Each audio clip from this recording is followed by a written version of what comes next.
Bien, salut à toutes et à tous, c'est Pyrox. Aujourd'hui, on se retrouve pour une review, une entre guillemets critique de Star Wars Rogue One, un film réalisé par Gareth Edwards et qui dure 2h13.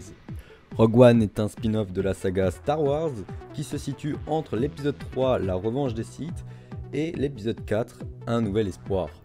On suit Jyn Erso, une fille qui va être recrutée par la rébellion pour récupérer les plans d'une arme surpuissante qui pourrait annihiler toutes les planètes.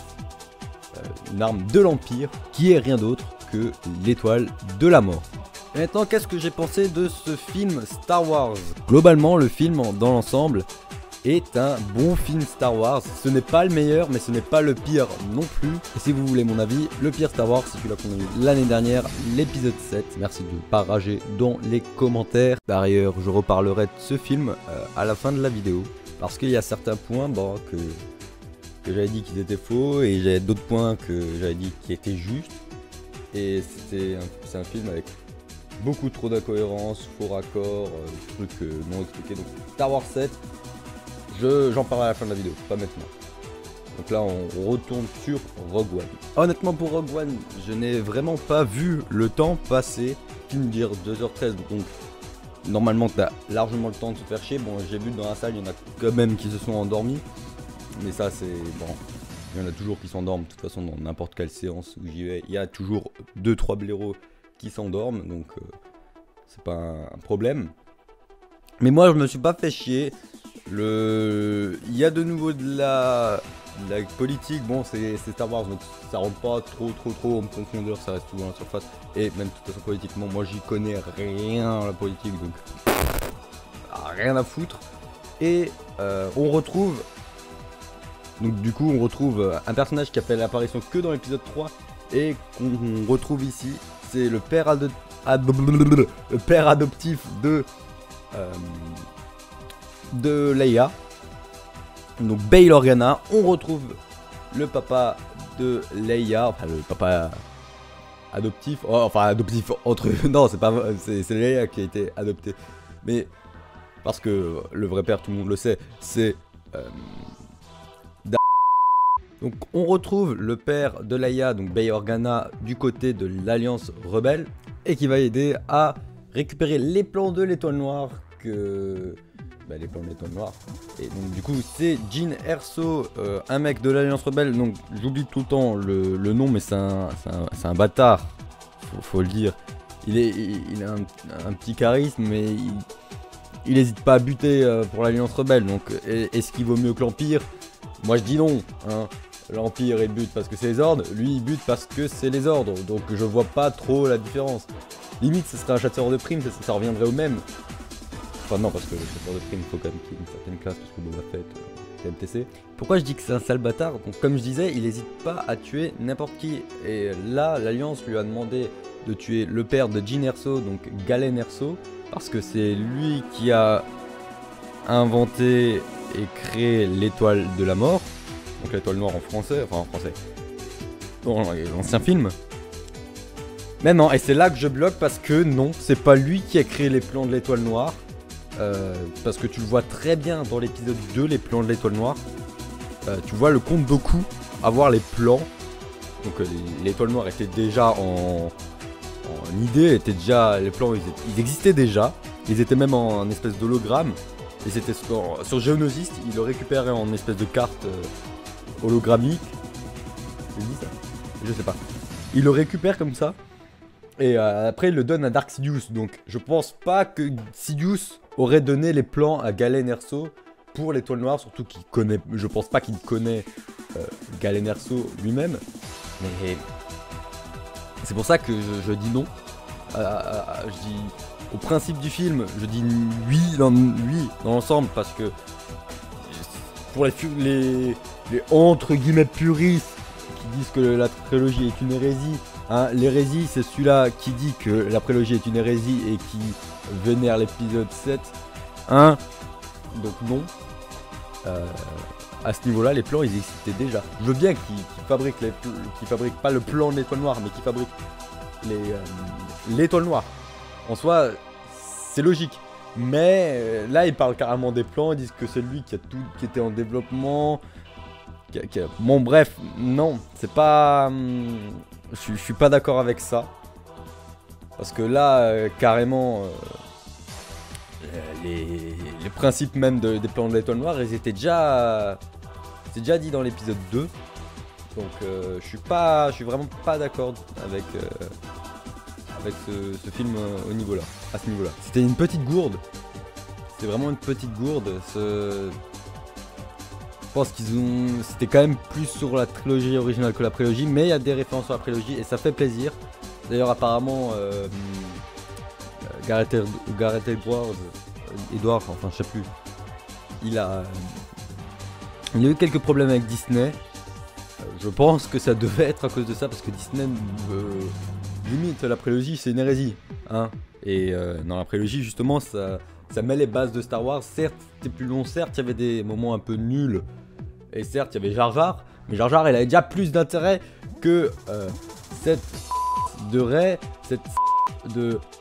Comment elle s'appelle? Maz. Voilà, d'ailleurs, Maz, c'est quoi ce nom de merde? Bref, ne ragez pas dans les commentaires, je vous en supplie. De toute façon, je reparlerai de Star Wars 7 à la fin de la vidéo, pourquoi je dis tout ça. Donc, voilà. Il y avait aussi l'étoile de la mort, le bruit qui a changé du super laser, du super canon. C'est un petit détail, mais bon. Je voulais entendre l'ancien. C'est pas trop ça. Quand ils activent le truc, il y a toujours, dans l'épisode 4, je m'en souviens, il y a toujours un truc qui fait... Et le bruit là, il n'y était plus non plus. Bon, c'est pas grave, RT c'était triste. Non, sinon, le film dans l'ensemble, il est très bien parce que... il est pas forcément très dynamique, hein, honnêtement il y a plus dynamique, par exemple justement l'épisode 3, même l'épisode 2 qui était que je trouve qui est vachement long, et qui a pas mal de trucs qu'on s'en fout complètement, mais bon, là il y a les trucs, même si c'est long, c'est intéressant parce que c'est pas des scènes qui servent à rien, c'est pas les scènes de la petite maison dans la prairie de l'épisode 2, de l'attaque des clones. C'est vraiment des scènes importantes qui expliquent ce qui va se passer, ce qui se passe. Et c'est juste bien. Et il y a Tarkin qui refait son... ou Tarkin, vous l'appelez comme vous voulez. Qui fait son retour.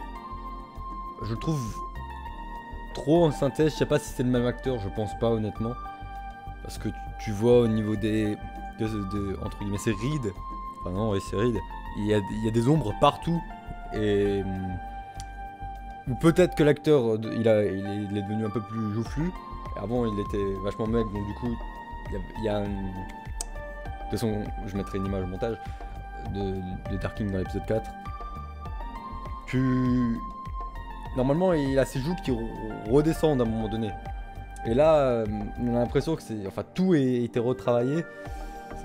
C'est un peu décevant. Mais quand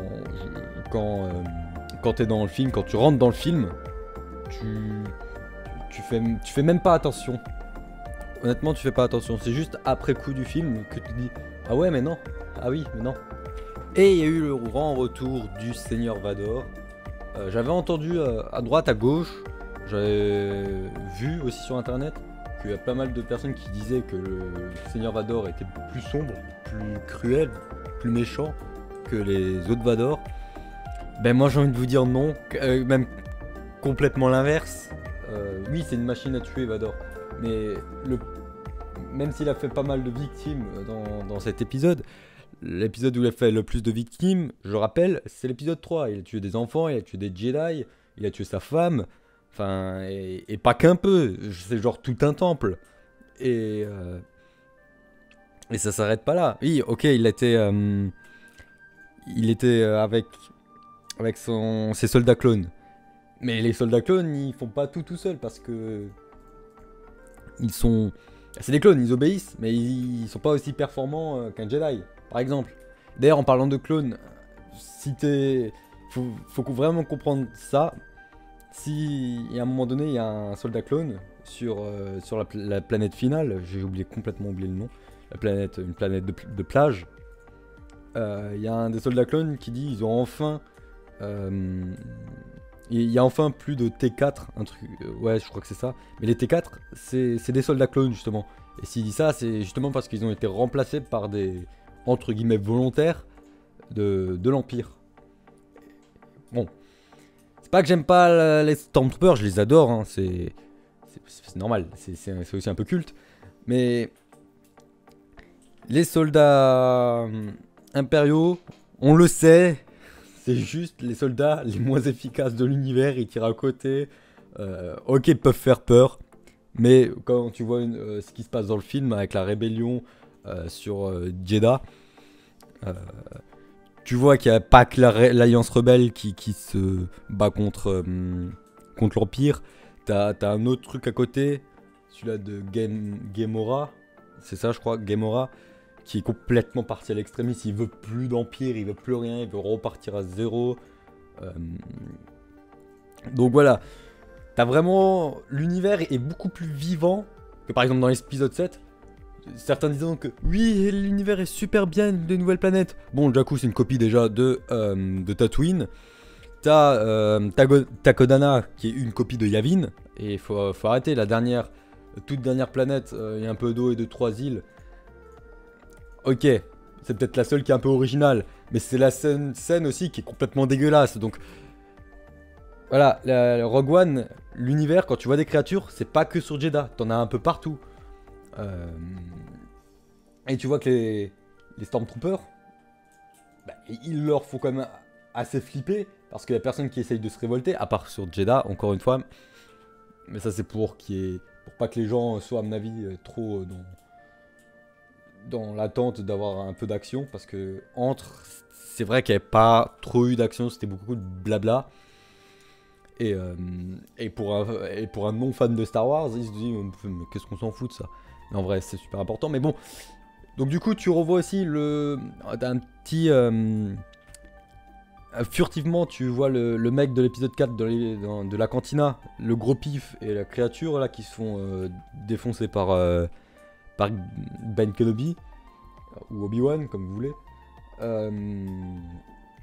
Et je trouvais ça sympa de les voir. Et ils ont failli se friter avec Fujin aussi, donc on voit que c'est vraiment des emmerdeurs galactiques. Et ils sont pas que sur Tatooine, ils font aussi du voyage. La preuve, ils étaient sur Jeddah. D'ailleurs, Jeddah m'a fait penser énormément à un croisement entre Tatooine et Geonosis. Parce que les pierres sont assez foncées. C'est pas les pierres de Tatooine. Mais il y a quand même la part des déserts, le part temple, qui me fait aussi penser, pour les fans de lumière étendue, à Korriban, la planète natale des Sith, qui est pareil. Et moi, ça m'a fait plaisir de voir ça. En parlant, il y a Tarkin qui s'oppose littéralement au chef, entre guillemets, le chef de l'étoile noire. Je me rappelle plus du nom, voilà, c'est fini. En tout cas, ils s'opposent à lui. Ils sont d'ailleurs Vador aussi. Même à un moment donné dans le film, Vador fait une petite réflexion. Enfin, il s'oppose à lui aussi, parce que c'est la première fois que justement ce mec vient sur là où est Vador. Je sais plus du tout quelle planète. Enfin, je sais pas du tout quelle planète. Je pense que ça doit être la planète qu'il y a dans Battlefront de EA, là. La planète semi-volcanique. À moins que c'est vraiment Mustafar, mais ça m'étonnerait. Je pense que ça doit être Shulk ou un truc comme ça, Sulk, un truc comme ça. Je sais vraiment plus. Donc du coup, Vador le gronde parce que il fait mal son travail. Et les rebelles à chaque fois prennent le dessus sur l'Empire. Et après, Vador il a dit vous pouvez disposer tout ça. Il s'en va de nouveau. Et après, juste après, t'as le chef qui fait. Donc, je suis toujours aux commandes. Après, t'as Vador. Tu le vois, il commence à s'étouffer. J'en étais sûr que Vador. Ça se voyait à des kilomètres que Vador allait faire ça. Et t'as Vador qui fait une petite réplique. Il fait ne vous étouffez pas dans vos ambitions.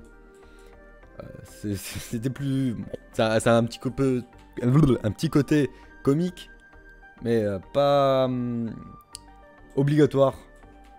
Vraiment pas obligatoire, parce que Vador, enfin Anakin, c'est pas le mec à faire des blagues. Il en a jamais fait. Et c'est pas aujourd'hui qu'il en... Enfin si, justement, aujourd'hui il en a fait. Mais bon, il aurait pu faire une... Ils auraient pu mettre une autre réplique ou la mettre à un autre moment. Ou juste après l'étranglement, pas pendant. Enfin, je sais pas. Je trouvais qu'elle était pas bien placée. Elle avait un petit côté comique qu'on pouvait se passer. Donc voilà. Je pense aussi qu'on va terminer le entre guillemets critique sur Rogue One, même si je sais que j'ai oublié énormément de trucs. J'ai pas envie que la vidéo dure non plus 3 plombes. Donc on va le finish de l'épisode, quand Vador va sur un des vaisseaux de l'Alliance rebelle détruit. Il reste encore des rebelles qui sont dans un couloir qui fait tout de suite penser à l'épisode 4. Et là tu vois Vador, tu le vois pas Vador, tu vois juste ton sabre s'allumer. Et là tu vois tous les rebelles se pissent dessus, ils se chient littéralement dessus. Donc du coup, il bute tout le monde, tu le vois de haut, tu vois vraiment que c'est lui qui domine. Parce que en fait, dans ce vaisseau, il y a un des rebelles qui a les plans d'étoile noire et qui va le donner à un autre rebelle, qui vont se casser avec la corvette corélienne qu'il y a dans l'épisode 4, au début de l'épisode 4, qui se fait aborder par le Star Destroyer. Ça fait directement le lien. Et il y avait... Donc du coup, il butait tout le monde. Et à la fin, tu vois une Leia en semi-CGI. Je sais pas quelle actrice qu'il y avait en dessous de Leia. Je sais même pas si c'est possible que ce soit Carrie Fisher qu'ils ont vraiment tout refait sur son visage, ou plein de maquillage. Enfin, je sais pas. Je crois que c'est vraiment de la CGI. Mais qui était vachement bien faite, je trouvais. Elle ressemble vraiment à... limite à s'y méprendre avec celle de l'épisode 4.